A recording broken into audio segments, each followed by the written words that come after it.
In today's episode, I'm going to show you guys quickly how I prepare my textures before working with the texture.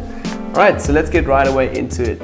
Okay, so as you guys can see, I've already imported again, first of all, this image into Photoshop. Now I'm at the stage where I actually want to just get my texture ready and see if the texture suits the image and if it's the right texture that I want to add. So ready, I've got again a 50% gray here in the background, so it's a really nice image to actually add some texture to that, change blending options and also add it to that. And I've got actually a texture here. Over here, as you guys can see, and we just have a little bit of scratches here from sand and concrete. So we found this concrete wall and it has some really cool scratches on there. And now what I want to do is take this image here and import it right away into this one. But before I do that, I want to prepare this texture a little bit.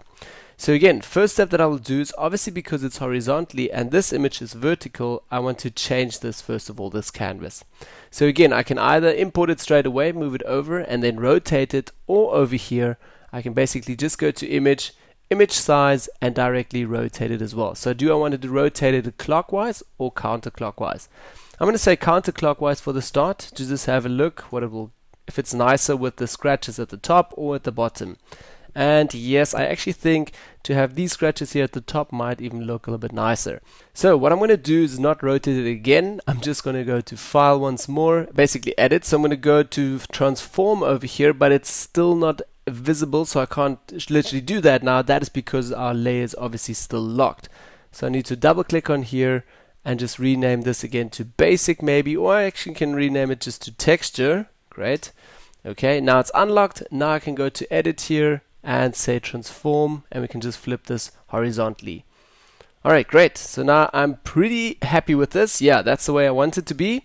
And now I'm going to add this right away to the second canvas over here. So just move it over to the side, literally take the layer here, hold shift now, and just move it over here. Why hold shift? So it clips directly a little bit to the borders. Okay, I'm going to just close this window again. I don't need it, don't save. Okay, F for full screen mode. And we've got it now. And the second image here is a little bit bigger. It's from a D800, and this image here is from a D3X from Nikon gear, so it's a little bit smaller, sensor a little bit smaller, but that doesn't matter. I'm going to press Command T now and scale this a little bit bigger. But before I do that, I'm actually going to zoom out a little bit, so I've got a bit more space to work. Press Command T again. Then as well, I'm going to take an anchor point now here, hold Shift, and just drag it out a little bit.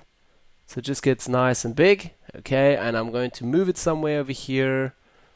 Yeah, and I want to actually make the scratches a bit more, so more prominent. So I'm going to make it even bigger. A little bit more, okay, like that. And literally just going to drop it somewhere over here. Okay, and now due to that, I'm still like really unsure if I'm going to use the bottom part here as the top or the top part. So what I'm going to do is quickly just go to the blending options here and switch to soft light. So I can directly already get a feel for this. Okay, so I'm kind of having a look at that. Let's maybe go to Edit again, Transform, Flip horizontally. Yeah, and I think this looks actually a little bit nicer. So I'm going to go with this part. Okay, so again, switching the blending options back to normal. And directly you guys can also see this still looks a bit flat. I want some more contrast in this, so it just stands out really nicely. So again, we need to prepare the texture a little bit more. Next step that I want to do before I even go to adjustments and all the curves and stuff and try to play around to get some more contrast, I'll literally just go into shadow and highlights. So basically, let's go to image over here, adjustments, and we can go to shadow and highlights. Select that. Yours might look like this. So simply just hit here, show more options, and that will open for you. Okay, so I'm going to take the amount all the way down to 0. So it's basically starting from scratch, because it sometimes just starts somewhere randomly. Okay, so first step that I want to do is here just with amount, maybe just push it to like 1 or 2. So already boosts the color a little bit and all the shadows, and it brightens it up a little bit. Due to that, I can actually now create later another adjustment layer here just with hue and saturation, taking the saturation down a little bit. And it might also give me a cool color with the basic background together mixed on soft light. But let's have a look once we're ready. Then as well, highlights. I don't want to push the highlights, they look great. Maybe just under mid contrast down here a little bit. So what I'm going to do is push them up a little bit further just to get really intensive saturation and also some really awesome contrast here. Yeah, and as you guys can see, pushing it up to like 80 is quite intense already, but it looks great for the texture. Okay, I'm done already. I'm just going to say okay. So super simple step. I really like the contrast, enhance that a little bit before I even start playing with curves or levels. It's just easier with the shadow and the mid-tone contrast. So again, it's a lot and very saturated. So next step, let's also quickly switch it to soft light so we can directly see the effect. So as you guys can see, the saturation, due to that it got more, it looks great with the outfit that the guy is wearing, and the whole color palette looks kind of nice. I'm actually just here for the textures. I'm not looking at color too much yet. I can always later add in again another fill layer to just get a nice color grade. So let's take the saturation here down just a little bit. So I'm going to go to hue and saturation and also clip this right away to the texture layer. So again, hold Alt, go between the two layers here, a little arrow will appear, and I can just clip this directly to the texture layer. Great, let's select hue and saturation, and in the master tones here, I'm just going to take down the saturation a little bit. Okay, and it's a little bit bluer now. I actually want to give this a other different color grade, so let's take it down like 80% as well. Even more, 90, no, I'm going to go with 80. Okay, can't make up my mind here.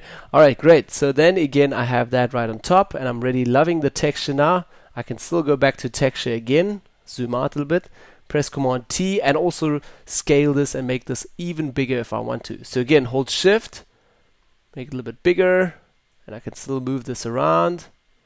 Yep, great. I'm gonna accept that. Yeah, and that's pretty much all already. Happy with the texture so far, love the contrast on it, and it looks a little bit sharp. So the next step that I would do is still add a little bit of a blurring effect here onto this texture layer, but I don't want to, I'm not sure yet if I want to have it like 5% blurred, 10% blurred. Maybe I'm going to change the blurriness after like half an hour retouching. So what I'll do is just change this to a rasterized layer, so basically a smart object. So again, right click on here and just say convert to smart object. Okay, convert to a smart object. Okay, great. And now the next step that I'm going to do is basically go to filter, blur, I'm going to switch to Gaussian blur. Okay, with Gaussian blur, I'm basically going to say now, yeah, well, let's go start right away with 2%. Okay, which makes it really nice and blurry, but I still want the contrast here. Okay, so again, a little bit blurred, so the foreground stands out a little bit more and the background is a little bit blurred, so the attention and the detail doesn't go all the way to the background here. Obviously, you will have a lot more detail and texture and sharpness on the subject than on the background. Let's zoom in. Yeah, that looks a bit better. So it's a little bit out of focus, a little bit depth of field there as well. Obviously, bear in mind, we still need to cut out the complete subject here, add it again on top, and some fill layers and stuff. Oh, before I even forget, I didn't even show this now. You've obviously created a smart object. Now we've created a filter with a little bit of blur on top, and this basically means that we have, due to that we've created to a smart object, we have the smart filter right here. So if I want to change this after half an hour of retouching, I can literally just double tap on here. It brings me back into Gaussian blur, and once again I can tweak this again. So it's a pretty awesome tool. Okay, I'm going to say cancel, minimize this. I'm happy for the start. Now as well, I'm going to duplicate this layer, Command J. I'm not going to show this complete process. We've done this earlier in a other tutorial called advanced compositing. So you guys, or masking for your composite. So you guys can have a look at that tutorial as well. But yeah, that's my quick technique of just showing you guys how I normally prepare my textures. This was for instantly just for this tutorial. But yeah, that's how I work with textures as well. Alright, yeah, so as you guys can see, that was a quick tutorial just showing you guys how I prepare the texture. So this is a quick handy technique for me to also enhance detail a little bit through the shadow and detail sliders. Yeah, so that's basically all. Don't forget to hit the thumbs up if you liked the episode. If you have any questions, post them down below in the comment box. Then as well, share it with your friends, and I'll see you guys all next week for a new Photoshop tutorial. Bye bye guys.